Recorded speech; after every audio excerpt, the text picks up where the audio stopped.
And can we have Jim Beckman come to the stage, please?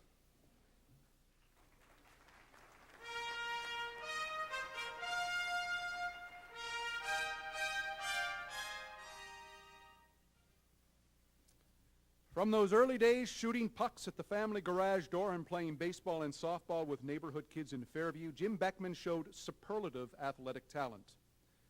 He helped his Fairview midget hockey team to a provincial championship, and the next year, he led the Fairview Juveniles to a maritime crown. And in the summers, minor baseball championships came to most teams on which Jim played.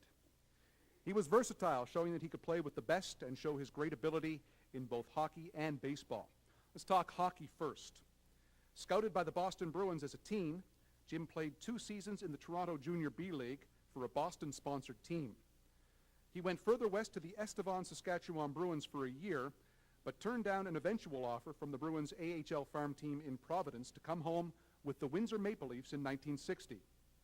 Out of action for 2 years with a knee injury, Jim was at full strength in 1963-64 when the Leafs, loaded with Quebec imports, won the Maritime Senior title and advanced to the Allen Cup semifinal.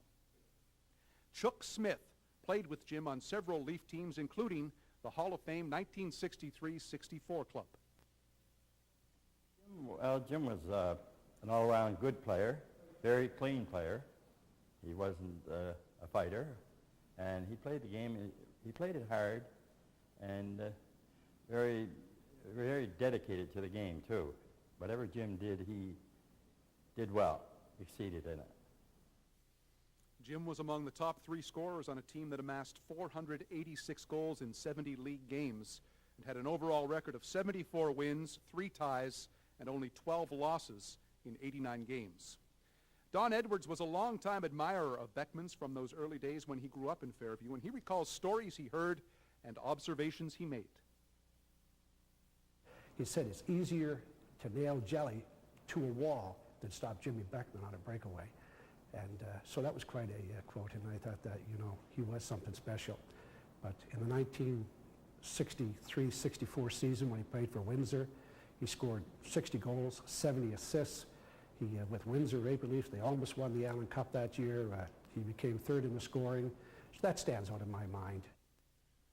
Later, Jim played with the Sherbrooke Beavers of the Quebec Senior League with teams in Europe as well, and then was playing coach with the Grand Falls Newfoundland Cataracts team, and that was a team he led to the Allen Cup finals in 1971 and 1972.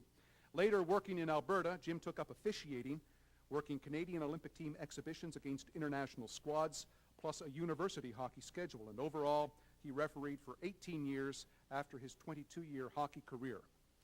How about baseball? He played the game for 26 years, from 1953 to 1979, winning championships at various levels and in assorted towns and cities. A switch hitter, Jim played all positions. He started with the Hantsport Shamrocks as playing coach and was twice League Most Valuable Player while taking his club to 2 maritime championships. In 1961, he was league MVP with a .340 batting average.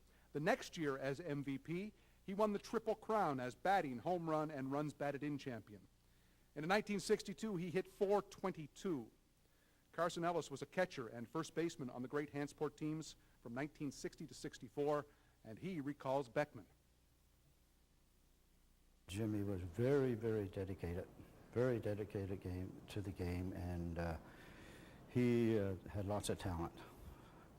Jim was very versatile, play center field, pitch, he could catch, but his thing was a great shortstop. He was a great shortstop. Carson Ellis. Now, Carson Ellis went on, that interview, by the way, conducted at the Nova Scotia Sport Hall of Fame. He went on to stress Jim's competitive nature. He says he saw this nature every moment, every year of every game.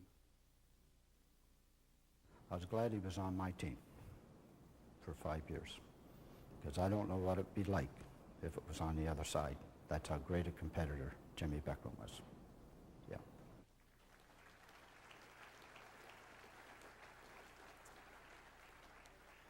Ladies and gentlemen, today's athletes specialize because of the dollars available. In Jim Beckman's heyday, you played for the love of the game, not the bucks, and if you were lucky enough to be paid, you played as many sports as you could to maximize your income. But you had to be good to excel in both winter and summer, and Jim Beckman was very good. Please welcome our newest Hall of Fame inductee, Jim Beckman.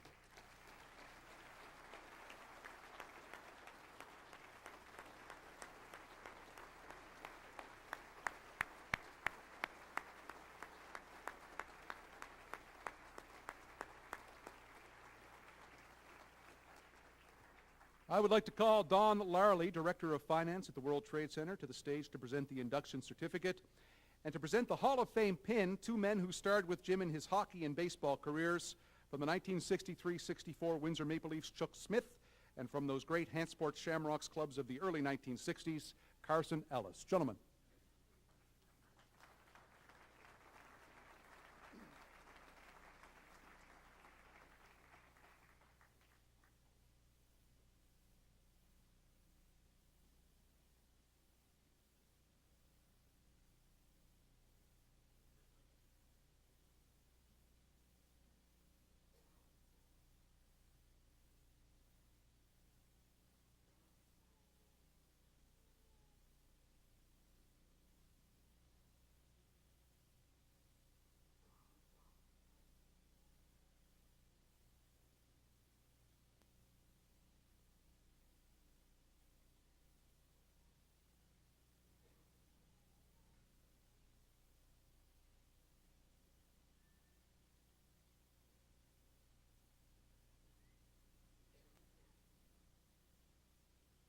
Thank you, gentlemen.